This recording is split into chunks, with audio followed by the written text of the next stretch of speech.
Good day and welcome to another edition of Citizens Movement Radio News. Today, Friday, the 5th of September 2025. The news read by Cleopatra Fungai Chikachamoyo, ready to bring you the latest news and updates. Stories making headlines. Citizens urged to resist ZANU-PF plans to amend constitution to remove term limits. Honorable Kufakutizwe summoned to court unexpectedly. The warriors go hunting in Ivory Coast.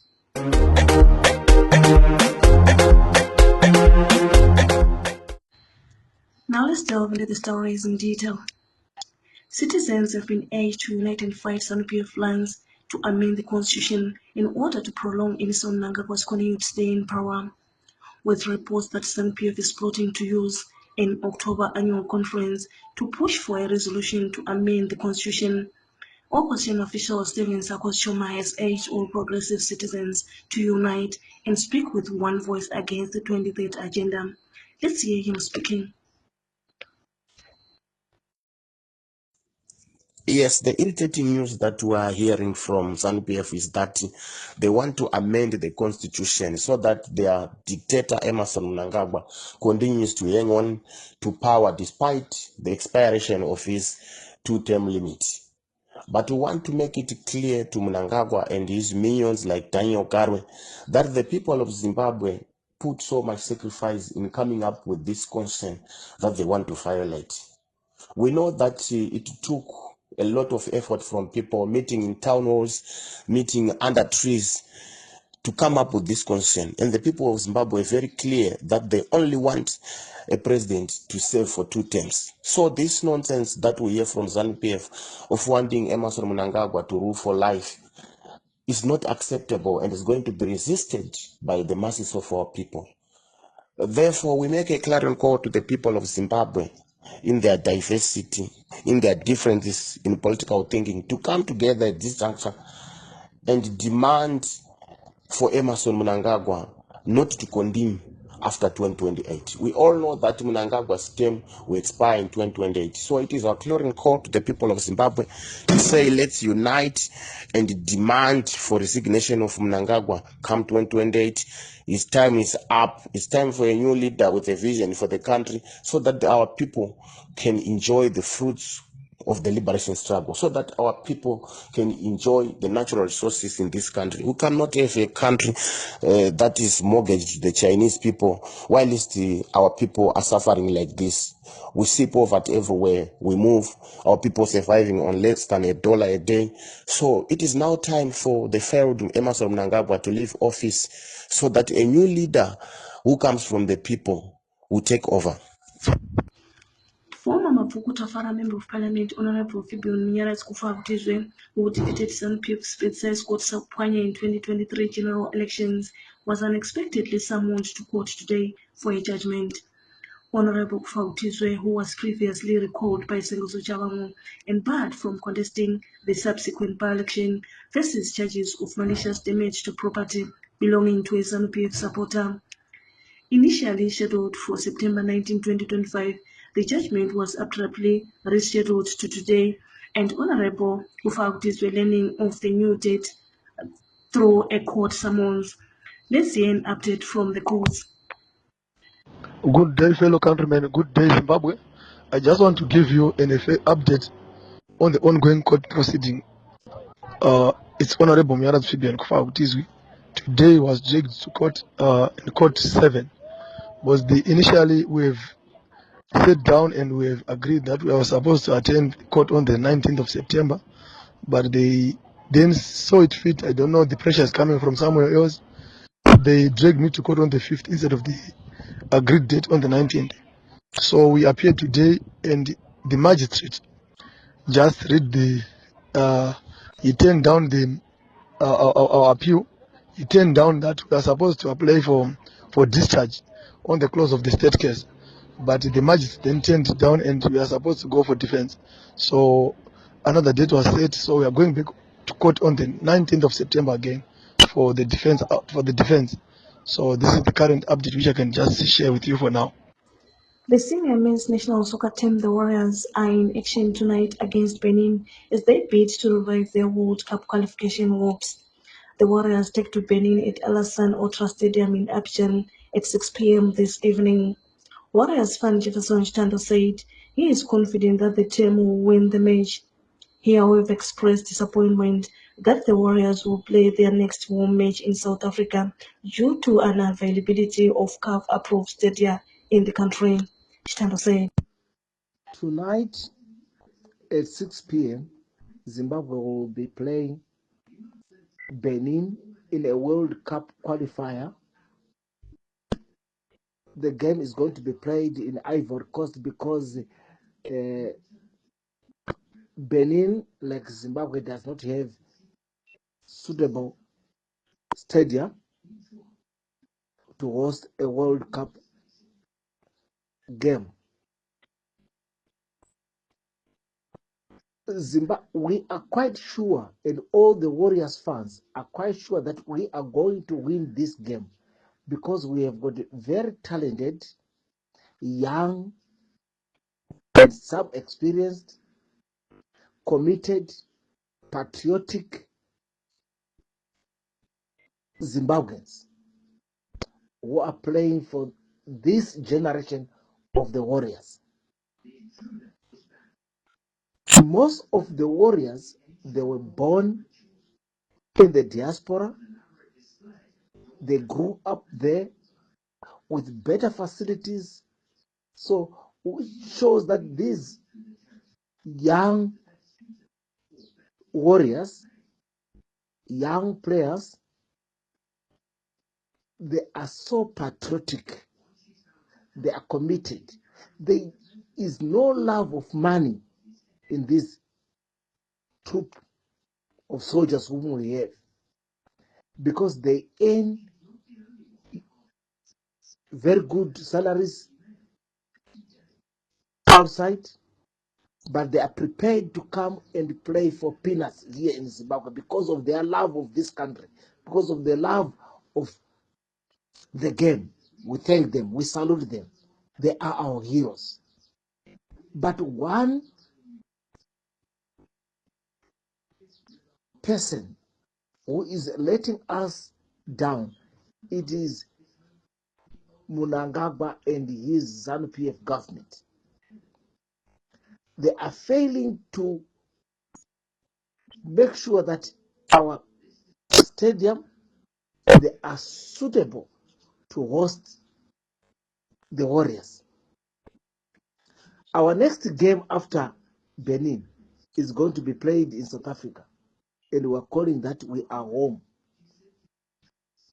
away from home. It's pathetic.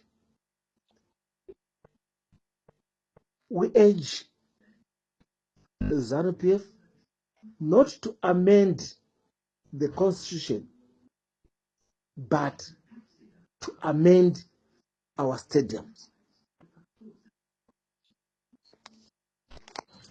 as the nation is currently grappling with drugs and substance abuse, ZANU-PF Youth League Secretary Tino Machakaira has confirmed that some of the leaders of his party are involved in selling drugs. While Machakaira has threatened to reveal identities of ZANU-PF politicians involved in selling drugs, no report has been made to the police so that individuals involved are prosecuted. Opposition official Sam Kondowe said it is now clear that ZANU-PF is now a haven of criminals purporting to represent citizens' interests. This year, Kondowe speaking.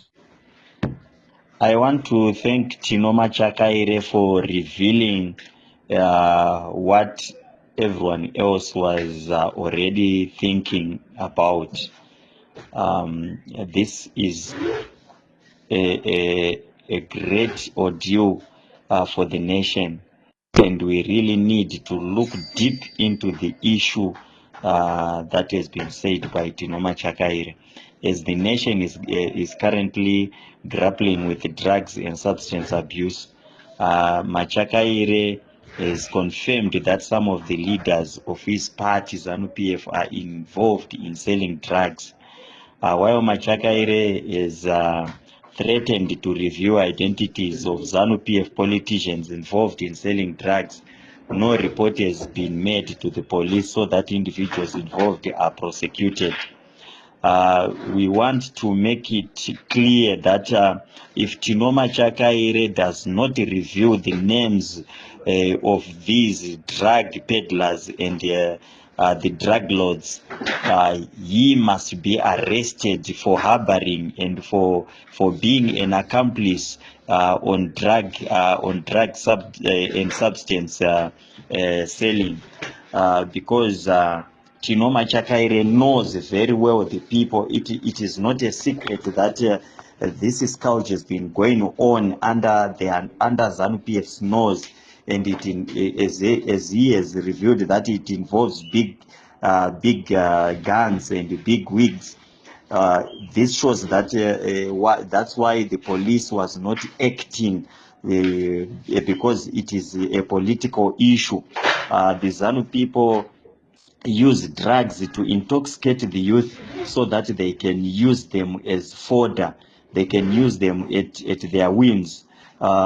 We want the police and the law to take its course and hold Chinoma Chakaire to account for the people he has mentioned, so that the drug abuse and the drug selling is stopped. There is no need of people marching in streets calling for to say no to drugs, yet these very same people that are organizing those marches are the same people that are selling the same drugs. So we really need new leaders that know God, that know the word, that know that drugs are dangerous to the nation, that drugs are dangerous to the youth and to every citizen. It is drugs are just like corruption. They are dangerous and they are a security threat, because once we let drugs in, it means our security forces are going to be compromised, because it involves the leaders in ZANU-PF. So we really need new leaders who are going to end this system of drug selling in Zimbabwe. Thank you. ZANU-PF's admiration for China might see the country being driven towards the one-party state and supremacy of party over government's policies of the Asian nation. State media yesterday reported that Emmerson Mnangagwa, who is currently in that country, met with officials from the Chinese Communist Party (CCP). We spoke to political analyst Simba Mkori, who urged Zimbabwean citizens to resist ZANU-PF's one-party state agenda. Let's see Mkori speaking.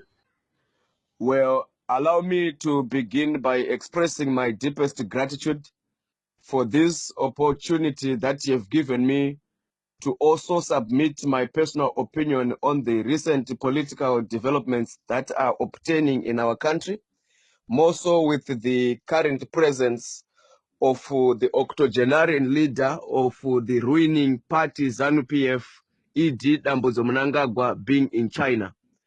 ZANU-PF's recent admiration for China's political system is a worrying trend that could potentially drive Zimbabwe towards a one-party state.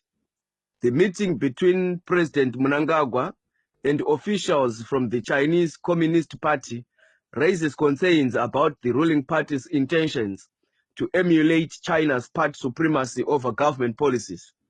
As we have seen in the past, ZANU-PF's dominance has already led to a significant erosion of democratic spaces in Zimbabwe.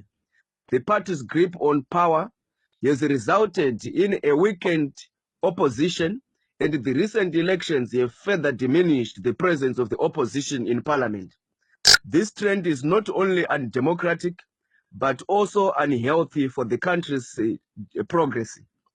The Chinese model, which ZANU-PF seems to be admiring, is characterized by a strong centralized authority that suppresses dissent and opposition. If Zimbabwe adopts this model, it could have severe implications for the country's democracy, human rights, and overall development. As citizens, it is essential to be vigilant and resist any attempt to consolidate power and undermine democratic institutions in the country. We need to ensure that our country remains a beacon of democracy in the region, where diverse voices are heard and the rule of law is respected. ZANU-PF's agenda might be clear, but it's up to the people of Zimbabwe to decide their future. We must demand transparency, accountability, and good governance from our leaders and protect our democracy at all costs. The blatant attempts by the ruling regime to try and curtail the freedoms of the ordinary masses of our people must be resisted vigorously. We know that ZANU-PF has got an insatiable appetite to continue entrenching dictatorship and enforcing very authoritarian rule upon the people of Zimbabwe. This must be resisted, and we must continue to fight for our freedom and liberty. Thank you. After last week's false start, the ZIMSEC Amendment Bill public hearings were finally held in Cape Town today. Actual Deputy Secretary General Miraz Masiwa reports that in today's hearings, the hall was filled to capacity by citizens willing to give their input to the bill. Masiwa said they hope their views will be included in the bill. Let's hear Masiwa speaking. Today there was ZIMSEC Amendment Bill public hearing that took place at New Ambassador Hotel. This was supposed to take place last week, but today indeed the hall was filled to capacity by citizens.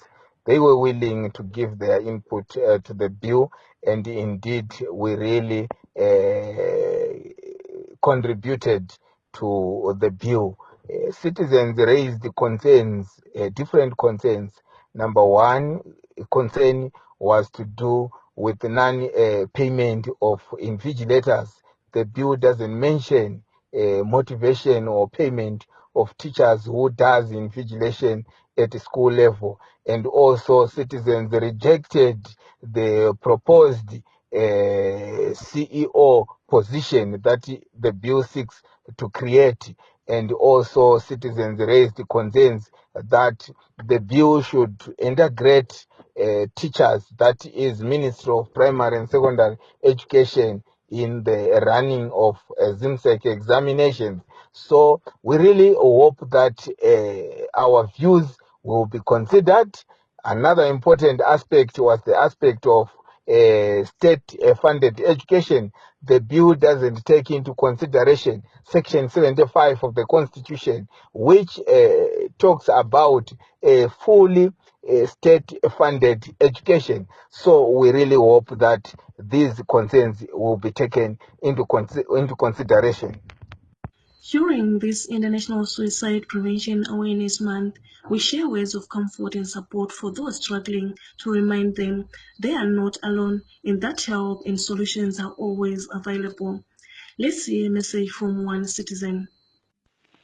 Good day to all Zimbabweans. My name is Naztila Ncube, a representative from the Zimbabwe Youth Association. Today I want to speak from the heart, to remind my fellow brothers and sisters that they are not alone. As a young person, I know life can get overwhelming, like very overwhelming, and you feel like ending it is the best solution.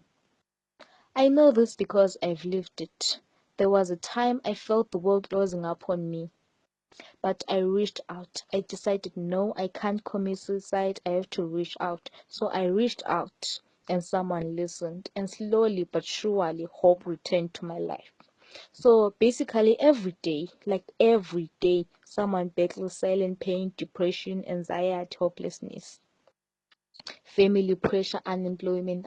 Unemployment is a major issue in Zimbabwe. So these issues are there, but so is support. Hence, as the Zimbabwe Youth Association, we say speak out, speak up. There is no shame in asking for help.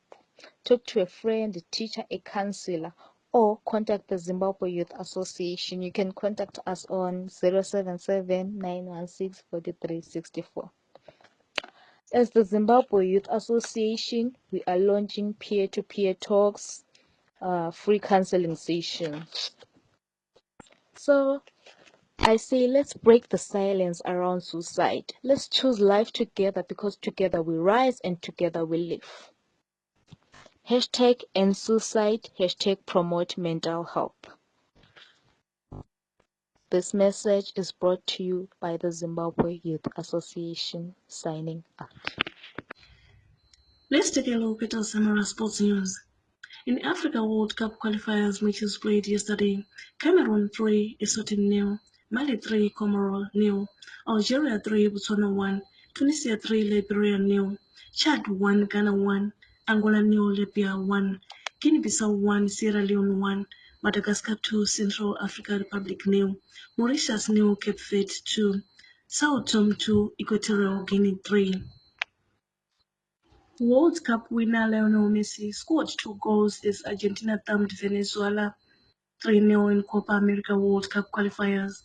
The defending champions have already qualified for the next year's biggest soccer trophies in USA, Canada, and Mexico. Former world champions Brazil, who have already qualified, also beat Chile 3-0 earlier this morning. In European World Cup qualifiers played last night, Germany 0, Slovakia 2, Kazakhstan 0, Wales 1, Lithuania 1, Malta 1, Georgia 2, Turkey 3, Netherlands 1, Poland 1, Luxembourg 1, Northern Ireland 3, Liechtenstein 0, Belgium 6, Bulgaria 0, Spain 3. End to end our summary news bulletin. Here are the headlines once more.